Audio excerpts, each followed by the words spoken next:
Today we will be examining the MGM Grand Hotel Casino fire that happened on November 21st, 1980. We will look beyond the statistical information and dive into what could have been done to prevent the injuries and deaths that occurred. The next video will give you a baseline of what went on that day.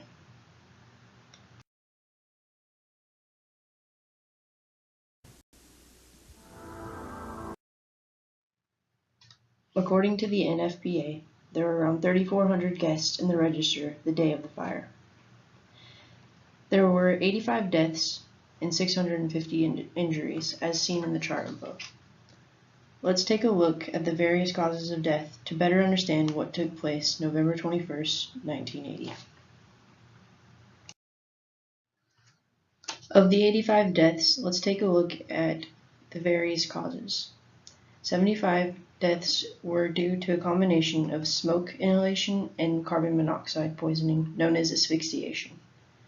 4 deaths occurred from smoke inhalation alone, 1 directly from the burns from the flames. 3 deaths were from a combination of the burns and smoke inhalation. 1 death from a skull fracture endured while trying to escape the fire by jumping from a window of the structure. And 1 death ensued from a heart attack by panic.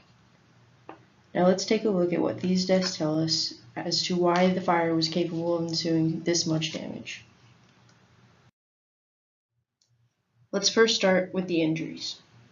Many of the 650 injuries were related to the inhalation of smoke and carbon monoxide poisoning, previously referred to as asphyxiation. According to the Clark County Fire Inspection Report, 14 firefighters were hospitalized, and 300 rescuers and firefighters experienced symptoms of smoke inhalation and carbon monoxide poisoning, but did not receive treatment. As panic broke out, guests began tying sheets together and attempting to leap from the structure after breaking glass windows. The glass debris coming from extreme heights landed on those below and caused further injury. Smoke inhalation was the leading cause of all deaths and injuries seen in this fire. Design materials, construction, and a lack of protective systems contributed to the high levels of smoke witnessed in this fire. We will take a look at these factors in depth next to better understand why this fire was so lethal. Ozzie Murka of the Clark County Fire Department states that the presence of combustible furnishing and interior finished foam padding and moldings, air supply, and a very large undivided area allowed for an extremely rapid fire spread and heavy smoke production.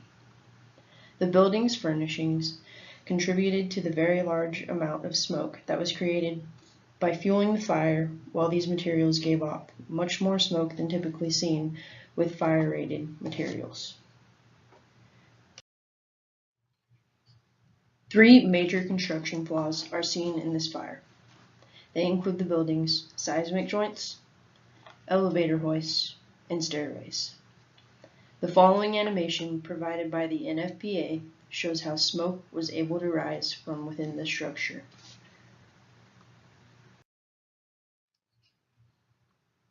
As shown in the animation provided by the NFPA, the smoke was able to travel upwards through the building's seismic joints, elevator hoists, and stairways that had shafts from the ground floor to the rooftop. This allowed smoke to rapidly migrate upwards and into rooms. These areas should have included fire zone enclosures that prevented flow of fresh air to these areas in the event of a fire and prevent smoke from escaping this zone. This leads to the next and most deadly variable of the fire, the lack and failure of protection systems.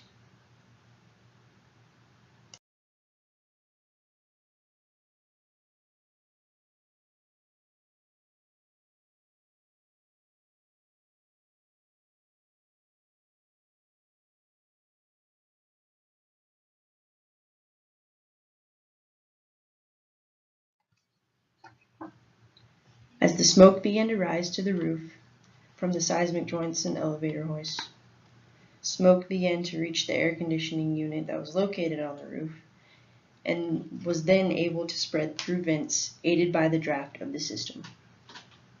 The lack of smoke detectors was responsible for this system's failure in detection and proper emergency shutoff. Therefore, this kept the vents functioning as if nothing was wrong. Furthermore, maintenance staff applied lag screws to keep the dampers from shutting off due to high ambient air levels.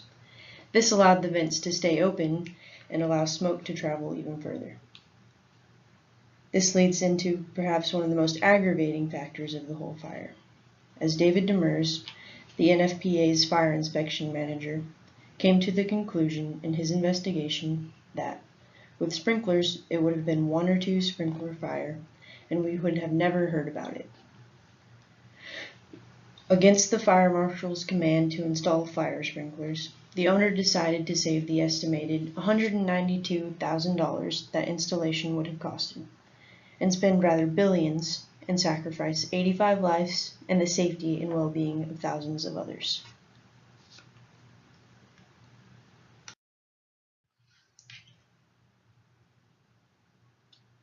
Furthermore, the staff failed to notify the guests that anything was happening, and they were only made aware when the smoke reached the areas they were located in. This could have been prevented with intercom systems and an emergency preparedness plan. However, both were absent. But by this time, it was too late anyways, as the only 2 emergency exit stairwells within the guest area filled with smoke. They locked behind the guests and trapped and asphyxiated them. The lack of exits forced rescuers in helicopters and scaffolds, pictured above, to aid victims out from rooms and rooftops to prevent them from jumping themselves until a stairway was cleared for safe exit.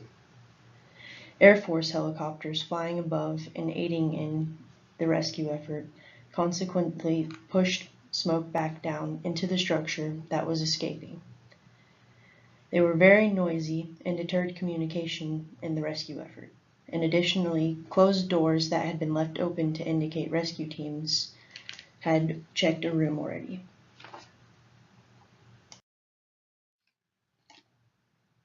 Being the 2nd deadliest fire in U.S. history for the time, the MGM Grand Hotel fire had many effects on fire safety today. For example, in May of 1981, Clark County Commission passed new fire safety requirements that made pre-existing structures over 55 feet responsible for conforming to new codes. All buildings over 3 feet had to be completely sprinkled. The reconstruction of the MGM Grand met with intercoms, smoke alarms, and sprinklers in all rooms and corridors. Additionally, a well-developed emergency preparedness plan and system was integrated and spread throughout the hotel. Survivors recall the fire often and take preventative measures such as having an exit strategy and ensuing proper safety features in buildings they enter. Rescuers now carry greater amounts of emergency oxygen tanks and masks that previously were not available. They also have precise maps showing locations of fire hydrants. The fire also called for very stringent fire inspections and code enforcements. NASA even recalls the fire in discussing their own safety practices.